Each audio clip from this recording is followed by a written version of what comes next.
few months ago, my brain completely turned on me in a doctor's office in front of a stranger while I was trying to care for someone I love. And what happened in the 30 minutes after changed how I understand what progress actually looks like. Because here's what most of us believe. If you've done enough inner work, you stop getting triggered. That mastery means immunity. Heal enough, grow enough, and eventually you just don't react anymore.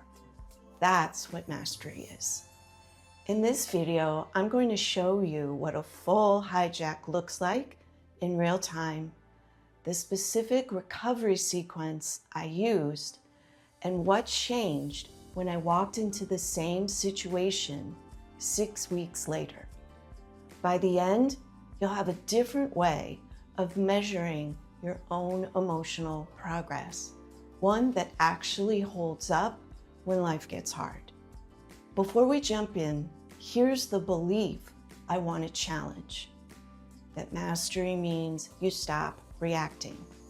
That if you've done enough inner work, triggers lose their grip. And if you still get hijacked, it's evidence you haven't done enough. I understand why you carry this belief. Every time you lost it, snapped at someone you love, went cold in a meeting, spiraled for hours over something small, the story you told yourself was, I should be past this.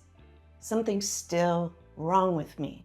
You've done the reading, you've tried the practices, and when it fell apart again, the reaction became proof of how far you still have to go. But here's what nobody tells you. Think about the people whose emotional steadiness you admire, the ones who stay grounded under pressure, who don't carry conflict for days, who come back from hard moments without leaving a trail of damage behind them. Are they people who never get triggered? No, they're people who recover fast. The difference isn't immunity, it's recovery speed. Mastery isn't like building immunity to a disease. It's more like learning to drive in the rain. You don't stop the rain, you get better at navigating it. When recovery speed is the goal, the hijack stops being a verdict on your progress and starts becoming data. I want to walk you through what happened when my brain got hijacked. The moment I recognized it, the sequence I used to come back, and what changed the second time I walked into the same room. You've probably had this happen. Something sets you off and you spend the next few hours or days replaying it, telling anyone who'll listen, trying to figure out why you reacted like that. And the more you replay it, the more stuck you feel. That's not recovery, that's the spiral. A few months ago, I took my 86-year-old mom to an appointment with a new doctor. I thought about what we needed to cover, medications that needed refills, some health history to tell the new doctor about. I wasn't winging it, but I also didn't have a real plan. The doctor was warm and thorough. My mom was having some trouble answering accurately, conflating different memories, referencing things from years ago as if they were current. So I stepped in, calm voice, kind words, just trying to make sure the doctor had what she needed, multiple times. And then my mom threw me under the bus. She lashed out in front of the doctor, brought up financial matters, said things that felt unfair and embarrassing, and came out of nowhere. I felt frustrated, hurt, like a child who had just been publicly scolded for trying to help. We walked out of the appointment And about 50 feet from the entrance, my mom turned to me and said, "Boy, I wish I could remember what you said that made me so mad." And I said, "Well, I remember what you said that made me so mad." After finishing my visit, I got in the car and immediately called my brother. Blow by blow, I relayed what happened. He was empathetic. He's been on the receiving end of this too. And he said something that stayed with me the whole drive home. "Next time, you'll have to be better prepared." I was still replaying it at a traffic light 5 minutes from home when it hit me. I had been completely hijacked by emotions, and a different question surfaced. Which part of me had just taken over in that room? Not, why did I react like that? That's the spiral. This one, which part of me took over? Because we all have inner critics, patterns that run in the background and hijack us under pressure. Once you can name them, you can work with them. Here's what I've found when I asked the question. The overachiever who had quietly set a goal walking into that room. Give the doctor a complete picture, leave nothing else, leave nothing out. So I kept adding one more detail, then another. The perfectionist who couldn't let any inaccuracy slide. Every time my mom said something that wasn't quite right, I felt compelled to correct it. And then the people pleaser, the part trying so hard to be a good daughter in that room. When my help was rejected, the people pleaser took it the hardest. Because the people pleaser measures love by whether its help is received. All three inner critics running at full volume. I hadn't seen any of them coming. Here's what my recovery actually looked like. The sequence started in a specific place, not with my mom, with me. I began with compassion for myself. I'd never done this before. There's no handbook for navigating an aging parent's appointments, her fears, her moments of lashing out. I'm doing the best I can, and I'm not always going to get it right. Then I had compassion for my mom.